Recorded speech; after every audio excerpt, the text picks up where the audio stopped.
Hola chicos, en el video pasado hablamos sobre los tipos de errores y en este veremos cómo tratar los que tienen que ver con las observaciones.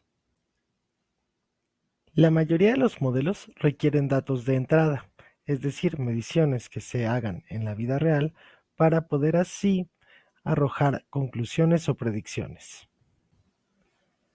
En algunos casos, estas mediciones las podemos hacer con exactitud. Sin embargo, lo más común es que no logremos alcanzar la exactitud en esas observaciones. Un experimento que llevó a cabo el Instituto Nacional de Estándares y Tecnología de Estados Unidos fue el de pesar un cierto material, el NB10, durante 2 años para calibrar sus instrumentos. Los resultados de esas 100 mediciones a lo largo de 2 años se presentan en esta tabla. El peso de NB10 es de 10 gramos. Sin embargo, a pesar de los rigurosos intentos por mantener las mediciones lo más idénticas e ideales como sea posible, existen variaciones en las mediciones.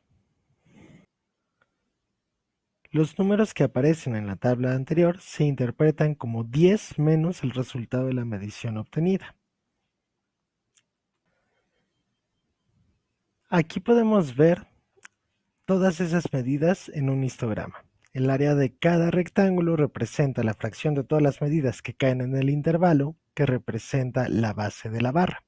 El área también se puede considerar como la probabilidad de que una medida elegida al azar se encuentre dentro del intervalo representado por la base de la barra. Pero, ¿de dónde vienen esas variaciones? El material NB10 es muy poco probable que sufra cambios a lo largo de estos 2 años, por lo que estas variaciones deben de provenir del instrumento que se ocupa para medir. No importa qué tan exacto sea el instrumento, siempre puede haber algunos ligeros desajustes que provoquen variaciones en las medidas. El valor mayor en la medición es de 437 y el menor es de 375. La diferencia entre estos dos números es de 62 microgramos y nos da una medida acerca del error. Como NB10 pesa 10 millones de microgramos, entonces esto implicaría que tenemos un error del 0.00062%. Y podríamos preguntarnos, bueno, ¿a quién le importan errores tan pequeños? Claramente, si estuviéramos comprando queso en un supermercado, pues no nos importaría en lo absoluto. De hecho, las primeras verificaciones de las leyes de Newton se hicieron con una precisión, con un error más bien del 4%. ¿Sí? Sin embargo, los más recientes experimentos, por ejemplo, en la física de partículas, dependen de medidas cuyos errores son mucho menores que 0.00062%. Si bien el problema de realizar mediciones es difícil en la física y en las matemáticas, es todavía más complicado en las ciencias sociales. Por ejemplo, podríamos preguntarnos cuántas personas vivían en la Ciudad de México en 2015.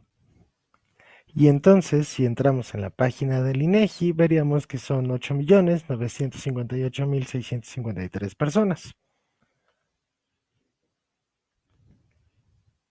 El verdadero problema es si tiene sentido. A lo largo de un año, muchas personas nacen, muchas mueren y otras emigran. Entonces, este valor no es nada exacto. Para que fuera exacto, tendríamos que preguntarnos en un momento preciso del año cuántos hay, y eso haría que la medición fuera imposible. No habría manera que en un momento preciso pudiéramos calcular cuántas personas hay en la población. Estas ideas no pretenden ser una crítica para el INEGI, sino más bien reconocer lo difícil que es hacer un censo de población. Además de las variaciones que puede haber a lo largo del año en la población, hay otros posibles errores en las mediciones, por ejemplo, que la gente mienta, en particular de su edad, o del número de integrantes en una casa, o también podría suceder que simplemente no los encuentren en casa y no los cuentan. Pero siento este un problema tan difícil, ¿cómo podemos subsanar esos errores? Antes de entrar al problema de cómo subsanarlos, es bastante útil poder categorizar los errores en dos tipos: los errores aleatorios y los errores sistemáticos. Un error aleatorio podría ser que una cierta brisa de aire entrara por una ventana rota y de cierta manera afectara la medición. Por otro lado, un error sistemático sería que un ventilador que con una fuerza constante esté soplando hacia nuestro instrumento y eso afectara la medición. Mientras que en el primer caso, el error sería aleatorio en el sentido de que esa brisa de aire pues puede tener distintas intensidades y puede hacer que varíe un poco.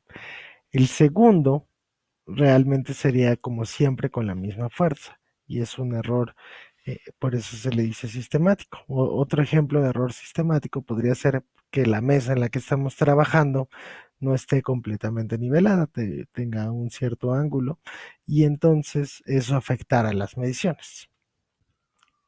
Desafortunadamente, dado lo estables que son los errores sistemáticos, son muy difíciles de detectar. En general, uno los detecta solamente cuando algún otro grupo o otras personas realizan una repetición de los experimentos y observan resultados distintos, y entonces eso nos puede llevar a concluir que hay errores sistemáticos. En general, el tratamiento de los errores sistemáticos corresponde más a las personas que hacen los diseños de experimentos. Y justamente los errores aleatorios corresponden más a las personas que realizan los modelos. Por ello, trabajaremos con los errores aleatorios y cómo intentar hacer que se minimice.